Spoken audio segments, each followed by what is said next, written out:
The hills across the valley of the Ebro were long and white. On this side, there was no shade and no trees, and the station was between two lines of rails in the sun. Close against the side of the station, there was the warm shadow of the building, and a curtain made of strings of bamboo beads hung across the open door into the bar to keep out flies. The American and the girl with him sat at a table in the shade outside the building. It was very hot, and the express from Barcelona would come in 40 minutes. It stopped at this junction for 2 minutes and went on to Madrid. "What should we drink?" the girl asked. She had taken off her hat and put it on the table. "It's pretty hot," the man said. "Let's drink beer." "Dos cervezas," the man said into the curtain. "Big ones?" a woman asked from the doorway. "Yes, 2 big ones." The woman brought 2 glasses of beer and 2 felt pads. She put the felt pads and the beer glasses on the table and looked at the man and the girl. The girl was looking off at the line of hills. They were white in the sun, and the country was brown and dry. "They look like white elephants," she said. "I've never seen one." The man drank his beer. "No, you wouldn't have." "I might have," the man said. "Just because you say I wouldn't have doesn't prove anything." The girl looked at the bead curtain. "They've painted something on it," she said. "What does it say?" "Anis del Toro. It's a drink. Could we try it?" The man called "Listen" through the curtain. The woman came out from the bar. "4 reales. We want 2 Anis del Toro." "With water." "Do you want it with water?" "I don't know," the girl said. "Is it good with water?" "It's all right." "You want them with water?" asked the woman. "Yes, with water." "It tastes like licorice," the girl said, and put the glass down. "That's the way with everything." "Yes," said the girl. "Everything tastes of licorice, especially all the things you've waited so long for, like absinthe." "Oh, cut it out." "You started it," the girl said. "I was being amused. I was having a fine time." "Well, let's try and have a fine time." "All right. I was trying. I said the mountains looked like white elephants. Wasn't that bright?" "That was bright." "I wanted to try this new drink. That's all we do, isn't it? Look at things and try new drinks?" "I guess so." The girl looked across at the hills. "They're lovely hills," she said. "They don't really look like white elephants. I just meant the colouring of their skin through the trees." "Should we have another drink?" "All right." The warm wind blew the bead curtain against the table. "The beer's nice and cool," the man said. "It's lovely," the girl said. "It's really an awfully simple operation, Jig," the man said. "It's not really an operation at all." The girl looked at the ground the table legs rested on. "I know you wouldn't mind it, Jig. It's really not anything.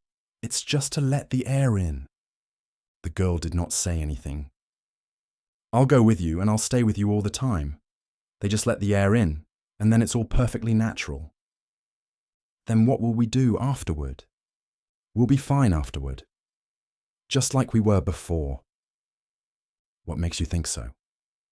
"That's the only thing that bothers us. It's the only thing that's made us unhappy." The girl looked at the bead curtain, put her hand out and took hold of 2 of the strings of beads. "And you think then we'll be all right and be happy?" "I know we will. You don't have to be afraid. I've known lots of people that have done it."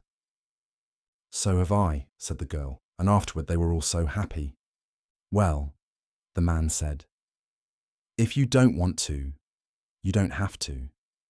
I wouldn't have you do it if you didn't want to. But I know it's perfectly simple. And you really want to. I think it's the best thing to do. But I don't want you to do it if you don't really want to. And if I do it, you'll be happy and things will be like they were and you'll love me. I love you now. You know I love you." "I know. But if I do it, then it will be nice again if I say things are like white elephants and you'll like it." "I'll love it. I love it now, but I just can't think about it. You know how I get when I worry. If I do it, you won't ever worry. I won't worry about that because it's perfectly simple. Then I'll do it, because I don't care about me. What do you mean? I don't care about me. Well, I care about you. Oh, yes, but I don't care about me, and I'll do it and then everything will be fine. I don't want you to do it if you feel that way. The girl stood up and walked to the end of the station. Across, on the other side, were fields of grain and trees along the banks of the Ebro. Far away, beyond the river, were mountains. The shadow of a cloud moved across the field of grain, and she saw the river through the trees. And we could have all this, she said. And we could have everything, and every day we make it more impossible. What did you say? I said we could have everything. We can have everything. No, we can't. We can have the whole world. No, we can't. We can go everywhere. No, we can't. It isn't ours anymore. It's ours. No, it isn't. And once they take it away, you never get it back. But they haven't taken it away. We'll wait and see. Come on back in the shade, he said. You mustn't feel that way. I don't feel any way, the girl said. I just know things. I don't want you to do anything that you don't want to do. Nor that isn't good for me, she said. I know. Could we have another beer? All right, but you've got to realize. I realize, the girl said. Can't we maybe stop talking? They sat down at the table, and the girl looked across at the hills on the dry side of the valley, and the man looked at her and at the table. You've got to realize, he said, that I don't want you to do it if you don't want to. I'm perfectly willing to go through with it, if it means anything to you.